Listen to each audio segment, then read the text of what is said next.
Assalamualaikum warahmatullahi wabarakatuh. Hai teman-teman, kembali lagi dengan saya di praktikum ketiga.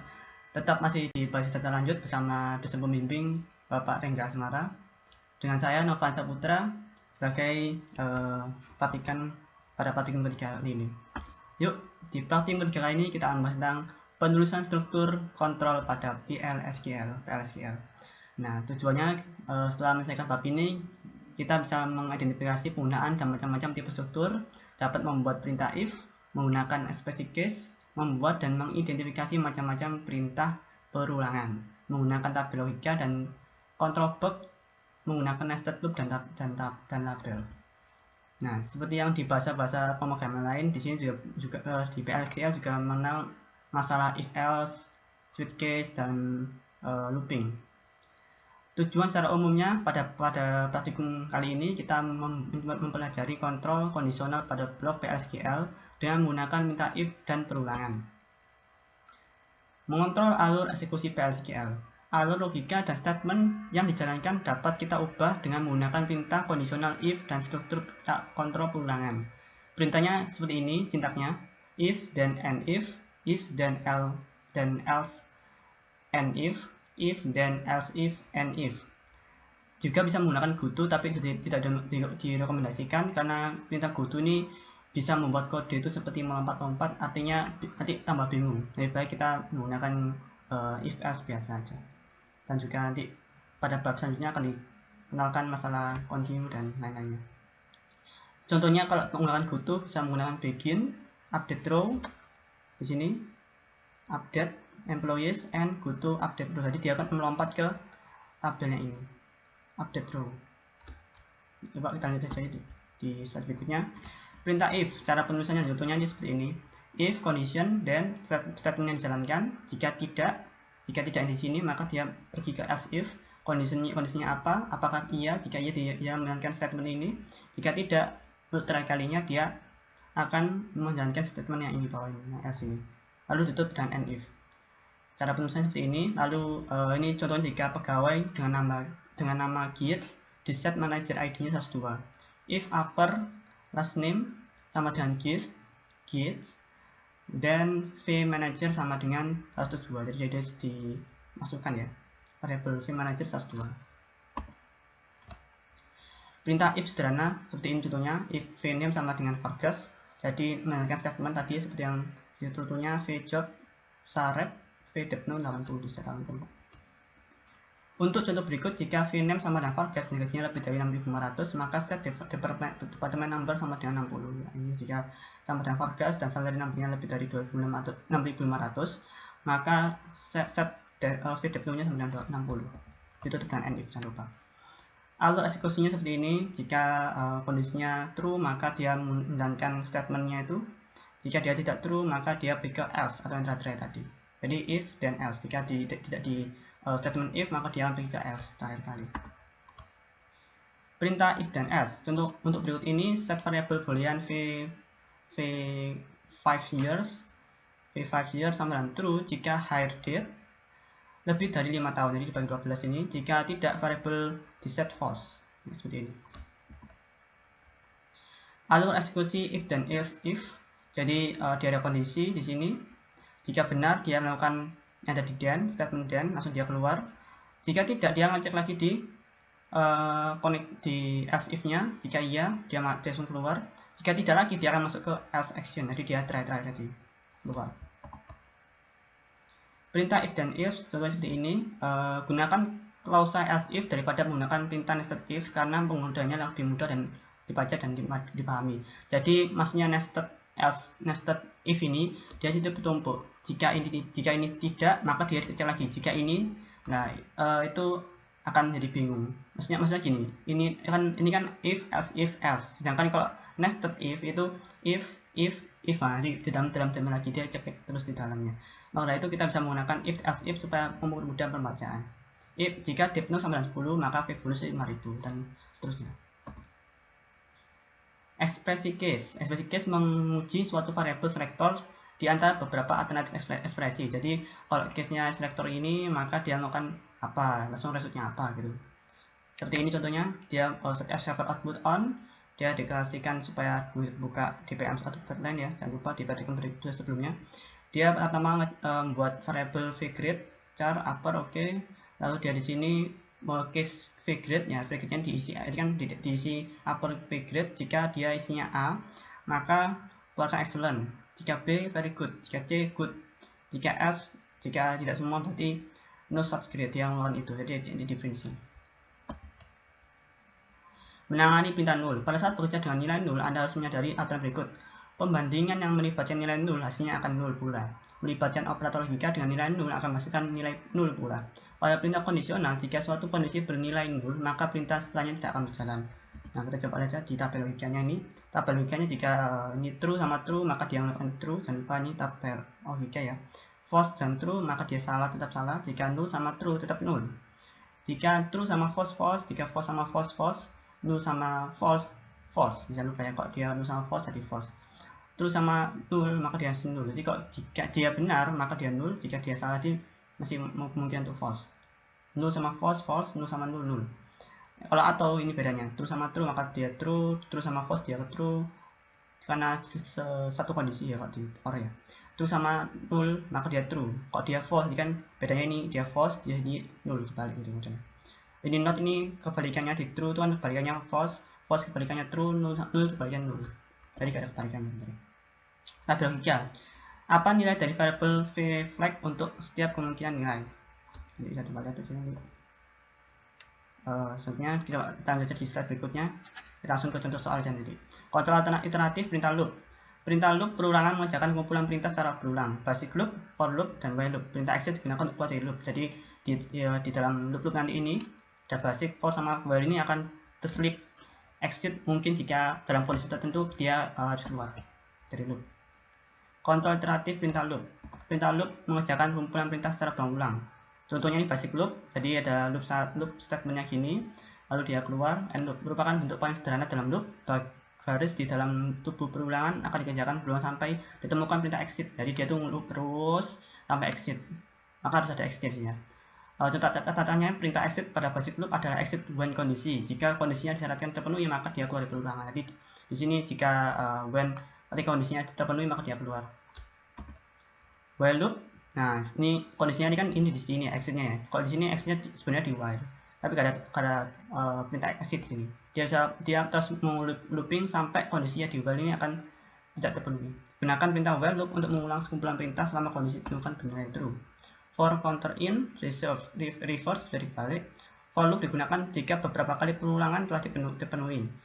Jadi dia tuh bedanya while ini dia akan looping sampai kondisinya selesai. Ini kalau for loop jadi dia tertentu ada mungkin 3 kali atau 4 kali, jadi kalau for ini lebih spesifik ditentukannya sampai batasnya berapa, bukan kondisi. Petunjuk umum penggunaan loop. Gunakan basic loop jika perintah dalam loop harus dijalankan sedikitnya sekali. Gunakan while loop jika setiap kali perulangan pada kondisi yang harus dievaluasi nilainya pada setiap iterasi. Gunakan for loop jika jumlah iterasi diketahui ya. Seperti tadi saya bilang tadi, jika for tuh dia tuh jumlah iterasi diketahui mungkin 5 atau 10. Kalau di while loop dia sampai kondisinya terpenuhi, harus dievaluasi terus. Nested loop. Nah, loop dapat dilakukan nested untuk beberapa level. Gunakan level untuk membedakan blok dalam loop. Keluar dari outer loop dapat dilakukan dengan perintah exit dan refer ke label. Jadi seperti ini contohnya. Pada contoh di samping ada 2 loop yang diidentifikasi sebagai outer loop dan inner loop. Nah, seperti ini outer sama inner, dia looping sampai ini. Kalau dia masuk sini masuk sini loop, lalu dia loop lagi, dia keluar dari loop inner loop, dia masuk ke outer loop, dia masuk inner loop lagi nanti. Jadi ini dia nested sampai semua yang kondisinya selesai. Selain digunakan pada loop, label dapat digunakan sebagai nested block untuk menghindari ambiguitas dari variabel. Ringkasannya, pada pertemuan ini kita sudah mempelajari struktur yang ada di logika, tabel logika, kondisional, case, loops, dan exit. Jangan lupa kalau di loops itu diketahui ya, loopingnya while sama for loop itu for-nya diketahui kalau while sampai kondisinya terpenuhi. Kalau ini if sama case ini, kalau case ini seperti sebenarnya seperti for, jadi dia tuh harus ketahui mungkin variabel satu variabel itu dia tuh 1, 2, atau 3. Kalau di ke sini dia udah tahu, lebih baik udah ketahui per itunya itu apa isinya, kemungkinannya. Kalau di kondisional ini jadi dia tuh mungkin dari batas dia masuk dalam 1 sampai 20, jadi gitu. Dia tuh jadi ada ringnya seperti kalau di number ya. Kalau mungkin sama dengan juga bisa menggunakan case atau if. Untuk exit jangan lupa digunakan untuk perintah keluar dari loop atau ya loop. Latihan 4. Nah, langsung saja ke soal latihan. Soal latihan pertama, jalankan script pada lab 04 garis bawah SQL untuk membuat suatu tabel message. Tulis blok PSQL untuk menyisipkan bilangan ke dalam tabel message. Masukkan bilangan 1 sampai 10 kecuali 6 dan 8 dan jangan commit sebelum akhir kali blok. Tampilkan data pada tabel message untuk melihat hasilnya. Nah, di sini saya menggunakan SQL Developer. Jadi mungkin bagi kalian yang belum menginstal SQL Developer, silakan menginstal terlebih dahulu. Di sini saya masuk ke tabel AS. Jadi kalau mungkin memakai versi 10 atau 9, dia bisa menggunakan SQL Plus yang berbasis web. Di versi 11G ke atas dia bisa menggunakan SQL Developer. Jadi dia sudah pindah ke SQL Developer. Masuk ke tabel AR dulu. Nah, di sini saya sudah menyiapkan query-query-nya, jadi kita bisa uncomment aja di sini. Jadi enaknya daripada command line tuh dia bisa di uncomment seperti ini. Nah, jadi kita bisa di run satu persatu. Create tabel message yang di script lab 041. Jadi saya sudah tahu sini preparation-nya. Create tabel message result varchar 60. Jadi yang membuat tabel dulu. Coba kita run. Oke.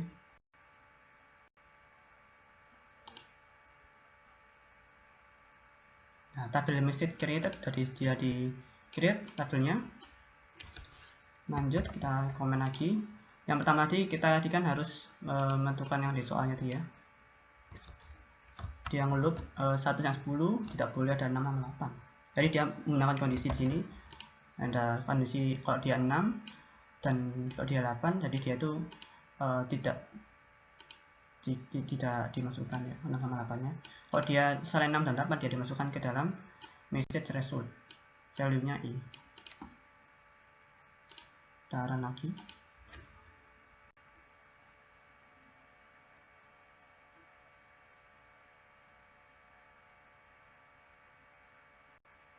Nah, sudah PSQL procedure successfully completed. Di sini saya komen lagi.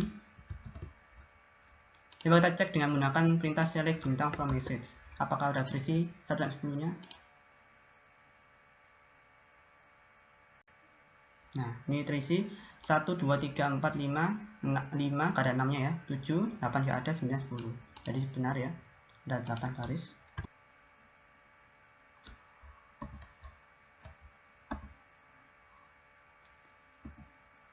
Pada soal kedua ini, buat blok PSQL untuk menghitung nilai komisi pegawai berdasarkan gajinya. Gunakan perintah divin jika gaji kurang dari 5.000, jika pegawai antara 5.000 dan 10.000, jika gaji pegawai melebihi 10.000, maka sesuai ketentuannya itu ya. Jika gaji pegawai 0, maka bonus 5 sama dengan 0. Jadi dia menentukan gajinya. Catatan, sertakan set verify off untuk. Nah, di sini saya sudah membuat query-nya di nomor 2 ini. Kita menggunakan set verify off tadi ya, untuk variable global lah saya ini verify off sini. Kita langsung run aja.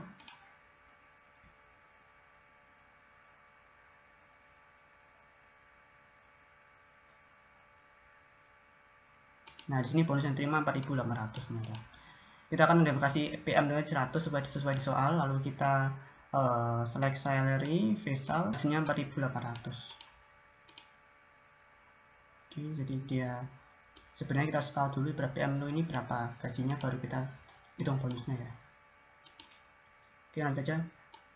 Kalian bisa cek sendiri nanti berapa hasilnya. Soal ketiga, buat tabel employee EMP ya, maaf MP itu, yang merupakan replika copy dari tabel employees. Anda bisa menggunakan script lab pada ya. Oke, tambahkan kolom baru yaitu star seperti varchar 2 dan panjang 50 dan tabel MP untuk menyimpan nilai dan membuat script dari PLSQL-nya. Create tabel EMP ya buat employees ya. EMP select bintang, jadi dia select semua yang ada di tabel employees, dia nge-run, lalu dia alter tabel M, harus dia nambahkan varchar 50. Nah, di sini kita coba untuk satu dulu. Oke, tabel emp create dari directory create. Lalu kita coba untuk masukkan stars. Ya, kita tambahkan kolom stars.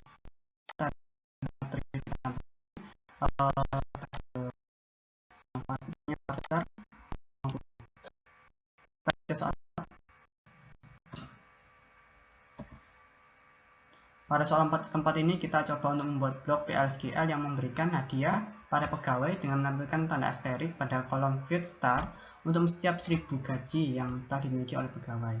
Simpan program Anda pada file OK. Gunakan perintah define untuk mendefinisikan tabel menyimpan nomor pegawai employee ID. Lewatkan nilai dari blok PLSQL melalui variabel substitusi dari ESQL Plus. Jadi di sini kita menggunakan SQL Developer ya, bukan ini ESQL Plus, bukan ini, tapi SQL Developer. Inisialisasi variabel v asterisk sama dengan 0, tambahkan asterisk ke string untuk setiap $1000 dari jumlah gaji pegawai. Misal jika pegawainya 8.000 maka gambar asterisknya 8. Jika pegawai gaji 12.500 maka jumlahnya asterisknya 13. Jadi membuat ke atas. Nah, di sini saya sudah membuat scriptnya lagi. Di soal 4 ini kita definisikan dulu PM itu sama dengan 104 sesuai dengan soal. Declare vessel-nya number, asterisknya kita namanya varchar panjang 255. Kita inisialisasi dulu sama dengan 0. Kita select salary into vessel from tabel EMP ya, bukan employee ya, EMP, where employee ID sama dengan EPM no vessel round, vessel bagi 1000, loop dari 1 sampai vessel dibulatkan ya, nanti jangan lupa vessel loop v asterisk sama dengan concat. Jadi dia tambahkan concat artinya fungsi penambahan ya, ini mungkin belum diajari ya. Kita pahami dulu aja untuk fungsi konsep ini untuk menambahkan bintang, dia tambahkan string lagi bintang gitu, digabung intinya dari v asterisk tambah bintang, end loop sampai phase selesai. Update, kita update tabel employee, kita set starsnya menjadi v asterisk jumlahnya, bintang-bintangnya tadi ya, dimana employee ID sama dengan PM no. Kita commit, coba jalankan. Di sini ada PL successfully complete, ada commit ya, udah diupdate. Coba kita lihat di dalamnya tabel EMP itu stacknya berapa, yang employee ID nya 104.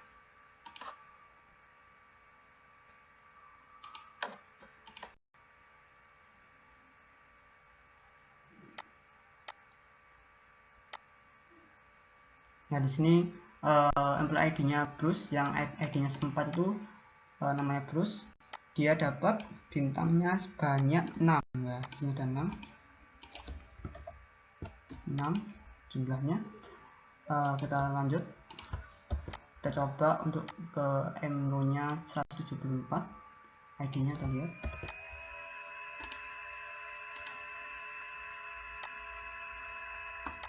Selesai di complete, langsung kita lihat aja di ID nya 174 itu berapa asterisknya.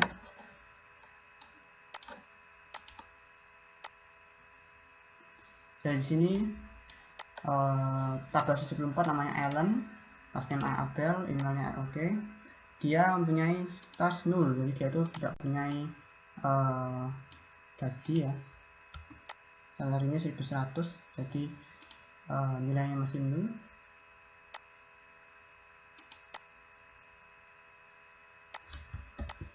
Kita lanjut ke MNO 176.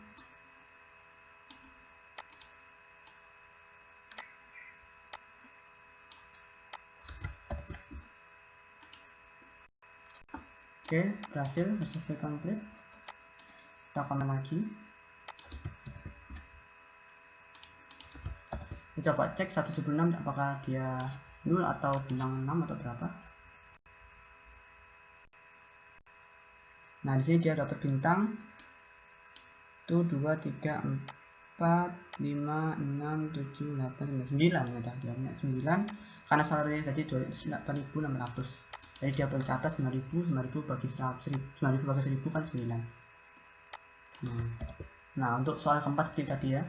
Jadi kalau dia di yang 1 jumlah ini ada 0. Nah, ini nantinya maaf ya, untuk soal keempat tadi saya lupa untuk memberikannya.